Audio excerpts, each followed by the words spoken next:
This is the first part of a three-part interview with Jesse Steele. He is the co-creator of Revolver Fashion, and he's also a video blogger, and he's also one of my best friends. And in this one, you know, this is the first one, the Monday one. It's like, it's usually masculinity and being adult and being a man. And this is actually a very near and dear topic to Jesse because, you know, like he pointed out to me, his father left when he was young, and so that put him in this whole questioning of manhood and masculinity, what it means and all this stuff, and he made a decision for himself early on that he was going to be a superhero. Like, he was going to learn martial arts and speak more than one language and travel the world and all these different things, and he was on this quest to be a man. So, you know, if anything is going to turn me into a man, it's going to be the Army. So he joined the Army. And then that didn't quite work out. And then he did this men's retreat and had this spiritual experience. And, you know, all of these things happened. And he's like, this can't be what a man is. So he kept finding all these hurdles and all these, you know, frustrations. And the day it all ended for him is the day he said, this ends. And so he has this whole frame around all that. And he's going to give that to you. And when the last thing, of course, is the adult conversation. And he says, well, you're an adult when you take care of someone else. And he prefers to be a kid-adult. All right, let's get inside.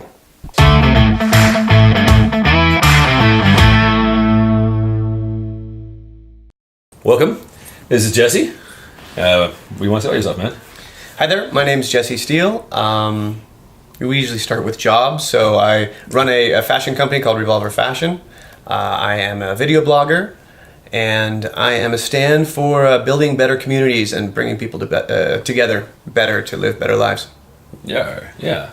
So this is a little insight here. He's one of my best friends in the world, and I stood in his wedding. This guy's a badass, guys.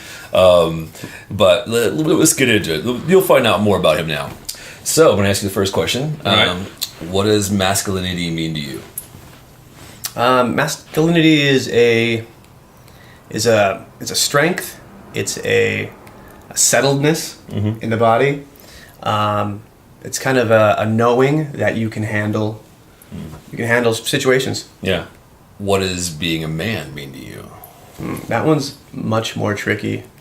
Isn't it though? It is, and I mean I've got clarity on myself for that. So being a man for me is being able to provide, curate, be responsible for creating in my life the life I want to live and the world I want to see and the relationships I want to have.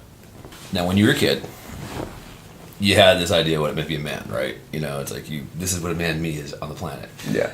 Did you grow up to be that? Did you become that man? You know, and what was that idea?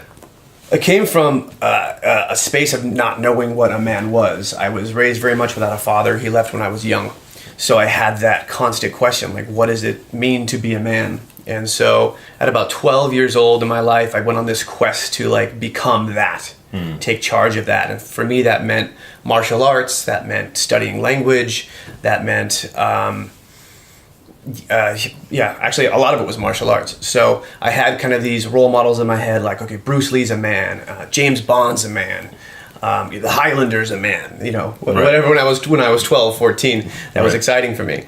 But I still had that question, like even in high school, after I'd accomplished so much, I had the question of, you know, am I a man? And so I ended up enlisting in the Army National Guard. Because I thought, you know, if anything's going to make you a man, it's the Army. Right. And that was really an interesting brain twist because I went into boot camp and I saw the people in boot camp, and not all of them were acting with integrity, and there was a lot of bullshit and a lot of cattiness and pecking order. And I looked at that and I said, this can't be what a man is. This really can't be what a man is. Yeah. Not that there weren't people in there with integrity and actually that could level up. Yeah. But there was a lot of just fights and brawls and all kinds of stuff. And I kind of left disgusted, saying at least for me, I didn't get the feeling that made me a man. So one of the other profound times in my life, I went through a lot of personal growth, and I did a men's leadership event, which was like a 9 or 10 day event, and in that we had a spirit quest. and just me alone in the woods in a tiny space for 2 days with no food, just being, and really kind of honing into, you know, who I am as a man. And that was probably the most transformative. I've done a very similar experience. Yeah. Putting on the mountain. Yeah, that's a thing. You know, it's been a thing historically. It's been a thing for millennia, for tribes and generations. And right now we don't have that thing here for the most part. Yeah, totally. Yeah, well, we'll see if we can fix that. Well, I'm working on it. Did you ever have that I'm a man moment? Like, oh God, I'm a man now. Yeah, I think that really came out of that men's leadership event when I was still kind of messing some things up in my life, and I questioned myself. I said, why am I messing these things up in my life? Why are these relationships a little bit squishy, you know, not fully honest or whatever? And I am setting myself up for a reality that doesn't serve me. And I was like, this ends. And I think the day that I said this ends, I am going to be, you know, honest. I'm going to be in integrity, get stuff done, and I'm only going to allow the people in my life who are of the caliber that I want my reality to be. Yeah. And that was like stepping into manhood. So did you ever have that I'm an adult now moment? Like, oh my God, I'm an adult. I have fought that so hard, but recently I got married. Yeah. And I was there. You were there, and I think you talk about the gauntlet here, right? Yeah. And so right after actually at the wedding, kind of after the reception, he said, you've been thinking about going through the gauntlet and doing that thing. It starts in 2 days, and I was just like, I'm a newlywed, you know, but what else is going to help me be the most integral, best husband I can be, except for cleaning my life up? Mm-hmm. And so I think really that your question was stepping into... I'm an adult. I'm an adult, exactly.